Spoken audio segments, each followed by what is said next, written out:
Hello, my dear students. Today we are going to see about afforestation. Afforestation is a method of planting of trees where there was no previous tree coverage, and it is also the conversion of non-forested lands into forest land by planting suitable trees to develop vegetation. So it is a method of planting or growing forest trees in the non-forested area. So that is the afforestation.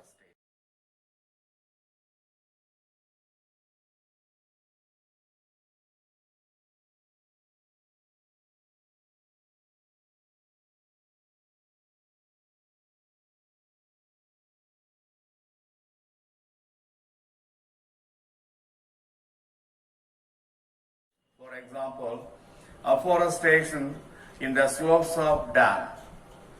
In the dams on the slope, if we grow, and that is very beneficial to us, that will reduce the water runoff, soil erosion, that will reduce the soil erosion, and also that will reduce the siltation process.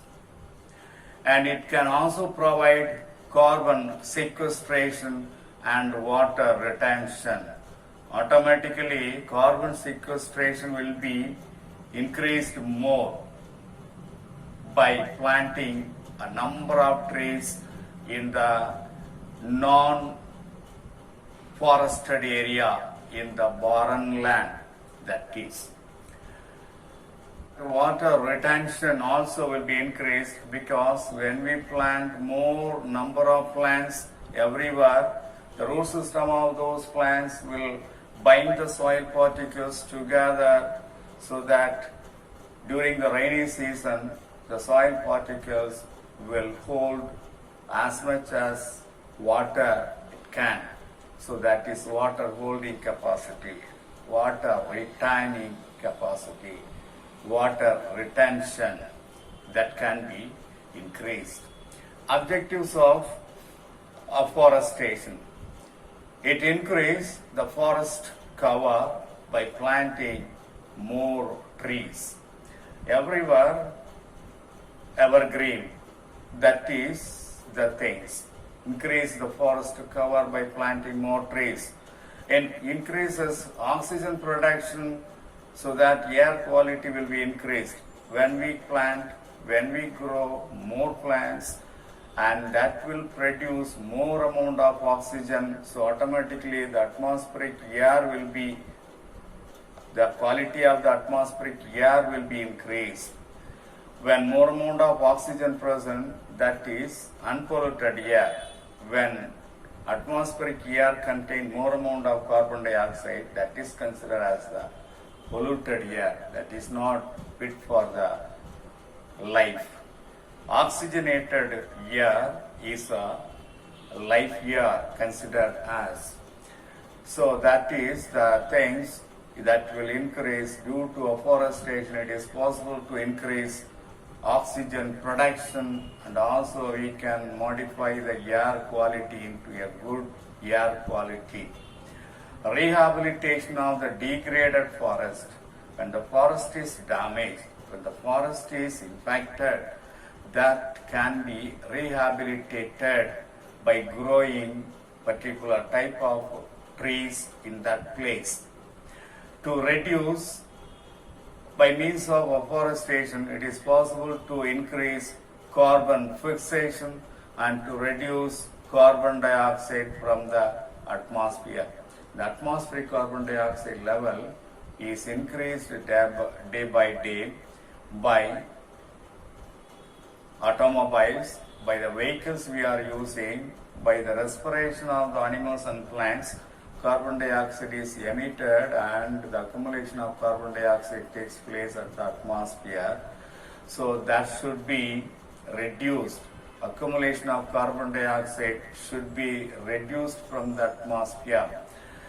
Raising bamboo plantation. By raising the bamboo plantation, it is possible to increase oxygen level in the atmosphere, more oxygen will be given out from the bamboo plantation. That is the regeneration of the indigenous herbs and shrubs. We have to regenerate more indigenous herbs and shrubs.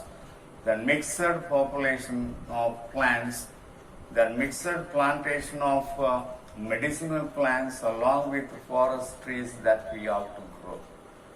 When we are planting the forest trees, along with forest trees, we have to plant medicinal plants also that will be helpful in later use. Awareness creation about afforestation and monitoring and evaluation about the afforestation should be periodically given. To increase the level and availability of the water table or groundwater, this is the only method. Afforestation is the only method. By planting, by growing more and more number of plants, then only the water level will be increased. Under the soil, there is a perennial source of water, that is the water table or groundwater that should be increased, otherwise the seawater will seep into the ground level and the water become salt water. So to increase the level and availability of water table or groundwater, to reduce nitrogen leaching in the soil. Say, nitrogen will increase the soil fertility. We have to increase the nitrogen content in the soil. The leaching of the nitrogen can be reduced by growing more and more plants. And the nitrogen contamination of the drinking water also can be reduced by planting more number of trees. Then, to create natural aided artificial generation of the plants is possible through afforestation. Come to the achievements of afforestation. Degraded forests were restored, community assets were established. What are the community assets? Overhead tanks, borewells, hand pumps, community halls, libraries, etc., etc. They are considered as a community assets. The community assets were established. Environmental and ecological stability can be maintained by afforestation. Conserved biodiversity, we can conserve it, and wildlife, along with biodiversity, wildlife and genetic resources also can be conserved. Conservation of biodiversity, conservation of wildlife, and conservation of genetic resources is possible only through this afforestation. The involvement of community in the forest management, especially participation of the women, can be encouraged by this afforestation method. So that is the things, these are all the achievements. More women participated in the afforestation program. So that is the involvement of community, especially women, in forest management. Come to the forest man of India.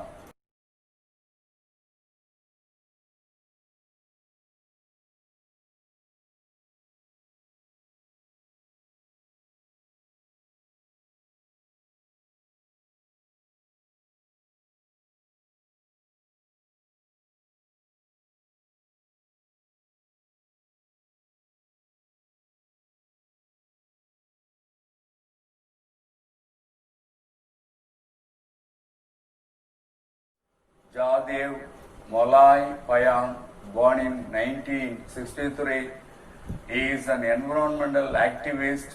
He has single-handedly planted a forest in the middle of the barren wasteland.